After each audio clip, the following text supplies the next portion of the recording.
Hey guys, this is another one of my crappy videos, but this may help you, so that's why I'm making it. I don't usually make too many videos, but anyway, I was working on this 2004 Mercedes. It's a C230, and it's a w203 chassis, I guess they call it. And this is the fan. What happened is I went through a puddle, a big puddle, probably about 11, 12 inches, something like that. And after that, my air condition stopped working, and on the display in the car, it says, I forgot what it says. Something about overheating, maybe, something like that. And I noticed my fan wasn't turning on. So this is what happens. If this fan doesn't turn on, your condenser will get super hot within about 2 minutes. And when the condenser gets hot, the air condition is not going to work unless you move the car at speeds of 40 miles an hour and over. And then even that, it'll take about 10 minutes to come on. And it's all because of this fan. If this fan isn't working, it doesn't cool the condenser, it doesn't cool the radiator. You probably get overheating, and all bad things could happen. So make sure that your fan is always working. I also connected the OBD diagnostic tool, and I got something that said something about a short circuit. And I would guess that this is the short circuit here, what I'm about to show you. So this is the fan. I took apart the controller that controls the speed, and it was pretty easy. You just have to go around it with a razor blade, the plastic I mean, and then you can get it open. Now I was going to repair this, but there's way too much damage on this board here that's standing up. I don't know if I can show you it. Hold on. Let's see if I can get a shot. Okay, so you see this board. It stands up on the main board. And I don't know if you could actually see it, but I don't think you're going to be able to see it. But there's a lot of white, and some of the circuits are actually blown apart in pieces. I could see a regulator. Has 3 legs on it. That's blown apart. There's a resistor. It's shattered in pieces so much that I mean you can't even tell what number is on it. There's also another resistor that's black, and a bunch of other ones that are also black. So there's just too many in here to replace. So I'm not gonna try to replace them like I do with other things, other electronics. I wish I could focus more, but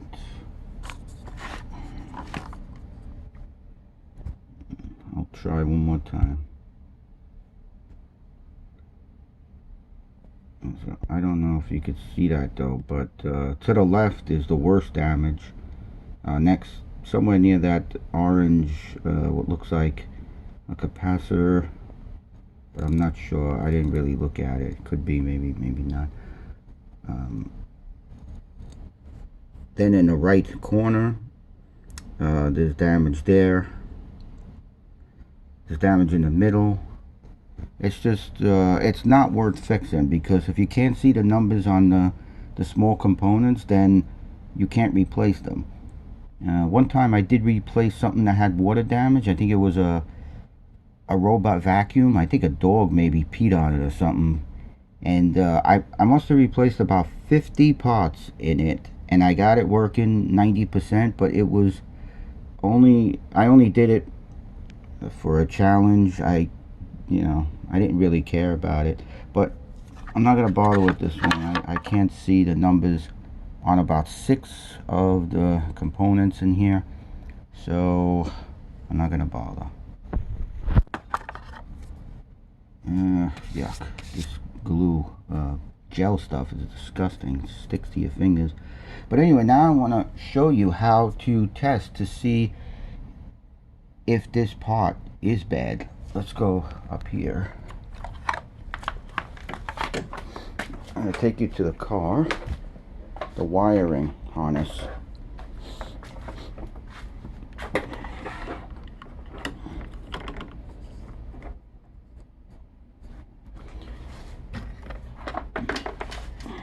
Okay, so hopefully you can see.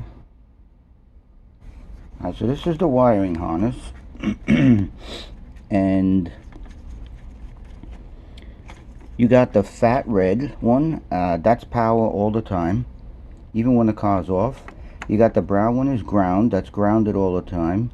Then you got the black and red, that's ignition power. When you turn the key 2 clicks, that wire will supply 12 volts to the controller, the fan controller that I showed you was bad. This other one, I can't really see the wiring, but I believe it looks like all green, but no, you know what it is? It's green and blue. Okay, I'm pretty sure it's green and blue. And that is the pulse width modulation. That's what controls the fan speed. So when that wire, and this is just a guess, when that wire sees, let's say 2 volts, the fan will spin at maybe 800 RPMs. But if it sees like 4 volts, it'll spin at 1600 RPM. And if it sees 12 volts, which I don't know if it can get that much, but it should be able to, it will spin at high speed. So if you want to test to make sure that your fan and the controller that's connected to the fan, I call the controller the part that I showed you that's bad, but I'm not sure what it's really called. But if you want to see if that's good and your fan is good, what you would do is you would just trace this wire. Let me show you where it goes. Okay, so here's the car. Hold on while I focus a little bit better. Okay, so here's the front of the car. Okay, and this is the I think they consider this the left side, but if you're looking at it from the front, it's the right side. So just follow this. Here's your tank. Just follow here, and it's the cable that's going down there. It's hard to see, but anyway, it's the only fat cable coming up over here. It's the fattest one. So you got this thin one here. These are probably headlights, maybe, and something else. And then you got the fat one, and you see the red wires in here. Okay, the ground isn't going to be in there because it's grounded to the chassis. So you just find the wire, the blue and green, and you take a pin, like a sewing pin or whatever, and try to vice grip it. Get a vice grip and vice grip it into there, just so a tiny bit sticks out of the vice grip. Don't make a long part of the needle stick out because it'll break off. So after that, then put a hole in the wire. Okay, and then you can try to get a 9-volt battery and then ground the battery to the chassis. Ground from the battery, ground to the chassis, and then the positive of the battery, you would touch it to this wire here, which is the blue and green. You could try to put 12 volts, but you might be taking a chance because I'm not sure if this can get 12 volts or not. And only do that with the battery for, you know, a few seconds or something like that. It shouldn't hurt it. But if you can get less than that, if you can somehow, if you have maybe a power supply that supplies 3 volts, 4 volts, 5 volts. 5 volts is kind of common. Then what you would do is you would ground the ground of the power supply to a ground here, and then the positive you'd hook to here. And that fan should turn on. And if it does, then you have a problem with a relay or a fuse. Now let me show you where the fuse is located, because people think it's located yeah, in the back here by the windshield wipers. This is just a fan that I used for testing, but you know, that's the box back here. Yeah, that's not where the fuse is located. The fuse for this fan is 125 amps, and it's located on the left side of the car. Okay, so let me focus out so you can see where I am. I'm on the, now the left side is because I'm facing the front of the car. So here's my reservoir, and then you go right back here, and I got it covered right now. I won't cover it for you. So this box here, when you pull it out, you have to open, there's two sides. You could open this side or you could open this side. What you want to do is you want to open this side, okay, towards this wall here. There's a pin here and a pin here. They got a square head on them, and what you do is you just take like wire clippers and you gently clip it, you know, onto it. Don't clip it, and then you pull it up. If you can get it up with a screwdriver, that's fine. Get it out with a screwdriver. Let me see if I can focus for you.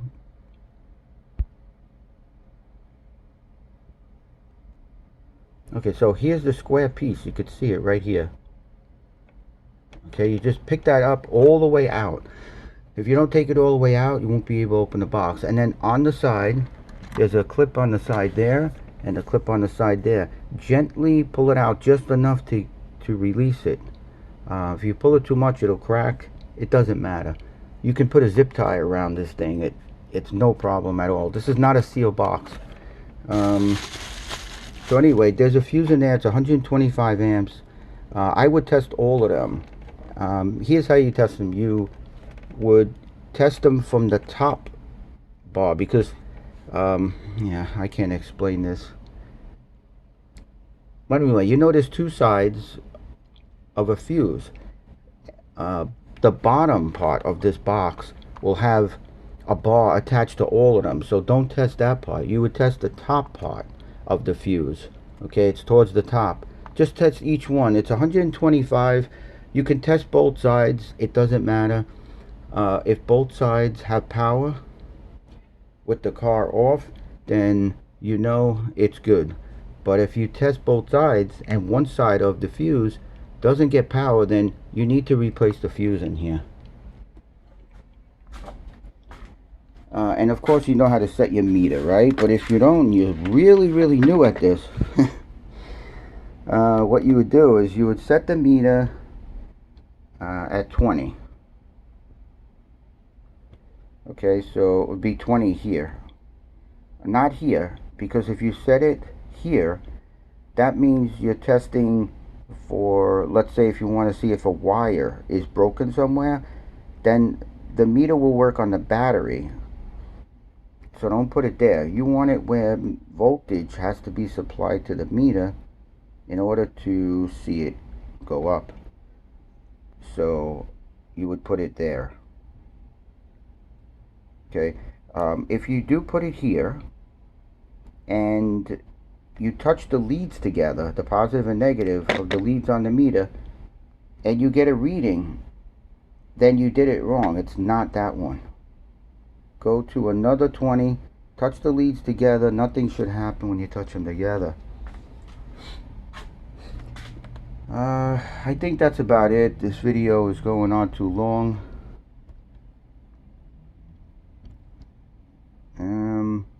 I could tell you what else, quick, what happens to the car. As soon as you start the car, the AC condenser over here, maybe in about 2 minutes, 3 minutes, if you touch this with your hand, it's super hot. I don't know if that's another problem or it's just because the fan isn't coming on. But we'll see. I mean, I hooked up this external fan here. I only paid $32 for it. And I connected that to the front here. And my air conditioner seemed to work. And then my gauges, you know, for the AC, were normal. The high was at, I think it was about 215. And the low was at 28. So that's about a normal reading.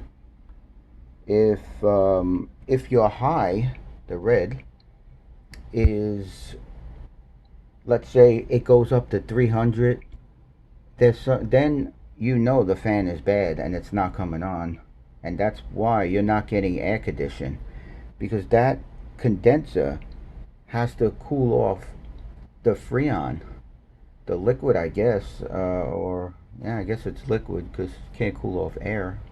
But yeah, it has to cool something off, because every time that's hot, I don't get air conditioning. But if I put this fan by the condenser, my AC works.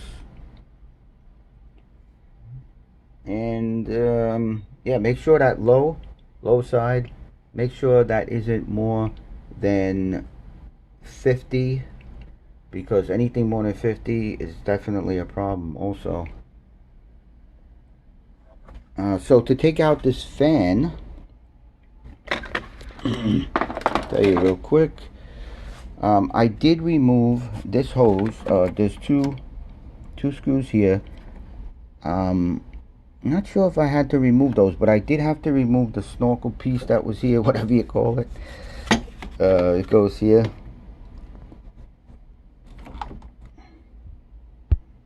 Yeah. Alright, so I did have to remove that.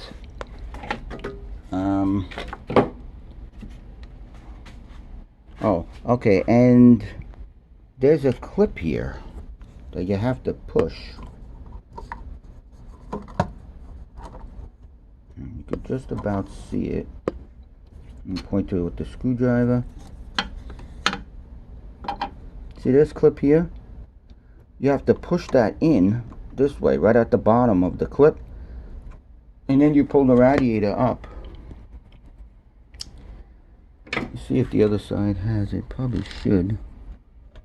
Yeah, so the other side also has one too. Where am I here? Okay, so there it is there.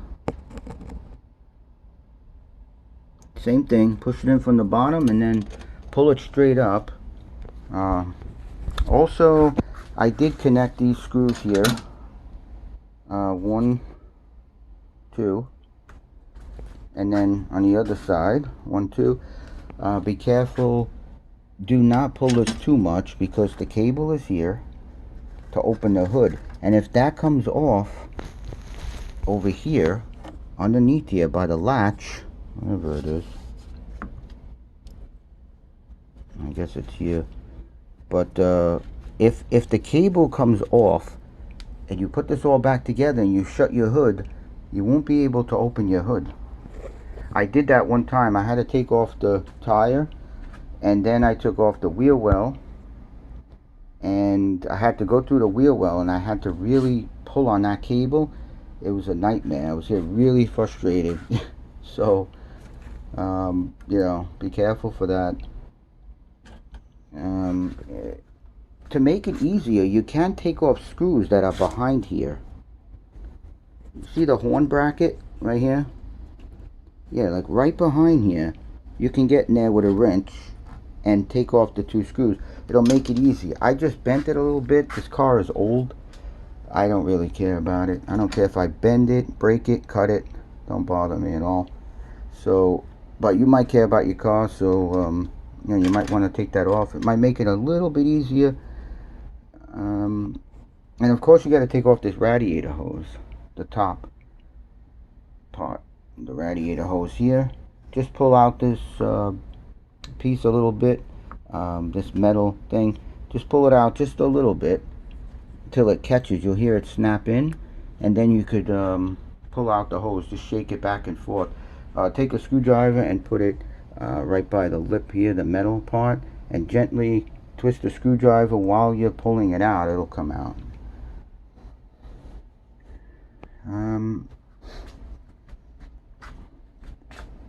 I guess that's it. So I ordered a new fan. It cost me $195. I ordered it from Amazon.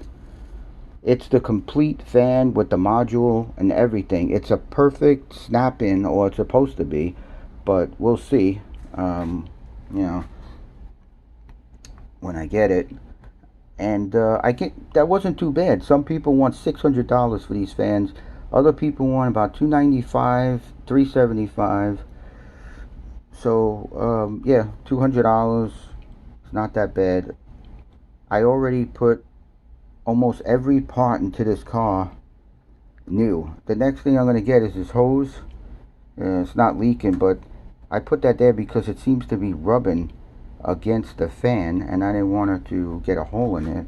So that was temporary. I just threw that on there the other day. But besides that, I mean, the whole underneath is all built, all rebuilt. All arms are rebuilt. Every arm under here has been changed. I'm gonna get all new shocks because when I turn the corners, it's got really bad handling. The whole car tilts to the side. The shocks are creaking. So I'm gonna change all the shocks and struts. I changed this tank the other day. I really didn't need to. All I needed was a cap, but I figured let me change it before it blows up or something. I don't know. There's a new starter in here, new alternator, new turbo. Not new, but rebuilt.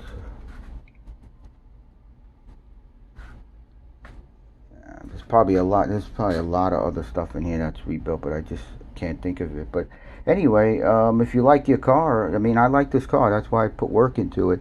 So that's about it. I guess if you need any help, I could try to help you, but this is my first time doing this, so I'm not sure how much help I can give you, but let me know. Alright? Alright. Take care.